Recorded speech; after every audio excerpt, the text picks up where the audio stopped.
শহর প্রায় ঘুমিয়ে গেছে, বৃষ্টি ঝরছে। একটা পুরনো বাসস্ট্যান্ডে বসে আছে সায়ন, কলেজের ছাত্র। সে শেষ বাসের অপেক্ষায়। চারপাশে আলো আধারি, বাতাসে বৃষ্টির গন্ধ, কোথাও কেউ নেই। মা, শেষ বাসটা ধরলেই আসবো, ভয় পেও না। ফোন কেটে যায়, নেটওয়ার্ক চলে যায়। পাশে হঠাৎ এক বুড়ো লোক বসে পড়ে, মুখ দেখা যায় না। তুমি এই বাস ধরতে যাচ্ছ? হ্যাঁ, কেন? এই বাসে যারা ওঠে কেউ ফেরে না।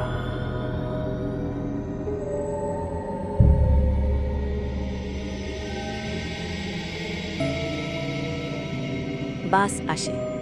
ভেতরে আলো জ্বলছে, কিন্তু যাত্রী মাত্র ৩ জন। এক মহিলা, এক বৃদ্ধা আর ড্রাইভার। সায়ন উঠে বসে। কোথায় যাবি?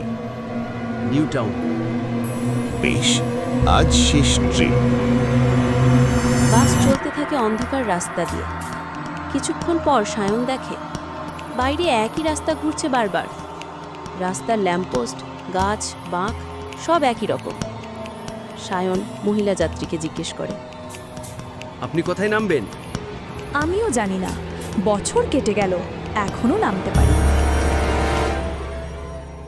সায়ন চমকে। মানে?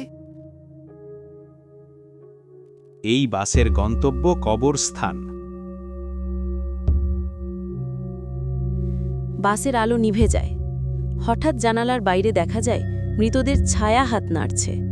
সায়ন চিৎকার করে। থামান বাসটা। ড্রাইভার পেছন ফিরে তাকায়। তার মুখ নেই, শুধু ফাঁকা গর্ত আর কালো ধোঁয়া। বাস থামে পুরনো কবরস্থানের সামনে। সায়ন দরজা খুলে নামে।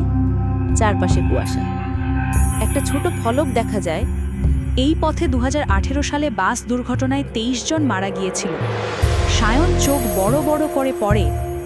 এই তো সেই বাস, এই তো সেই নাম্বার। হঠাৎ পেছনে মেয়েলি কণ্ঠ। তুমি তো তখনও ওই বাসেই ছিলে। সায়ন ঘুরে দেখে মহিলা যাত্রী তার সামনে, মুখে পোড়া দাগ, চোখ কালো। আমরা ফিরতে পারিনি, তুমিও পার।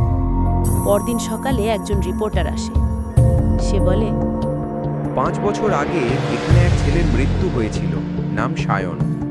আজও অনেকে বলে মধ্যরাতে সেই বাসস্ট্যান্ডে এক ছেলে বসে থাকে শেষ বাসের অপেক্ষায়। মা, আমি আসছি, শেষ বাস ধরেই।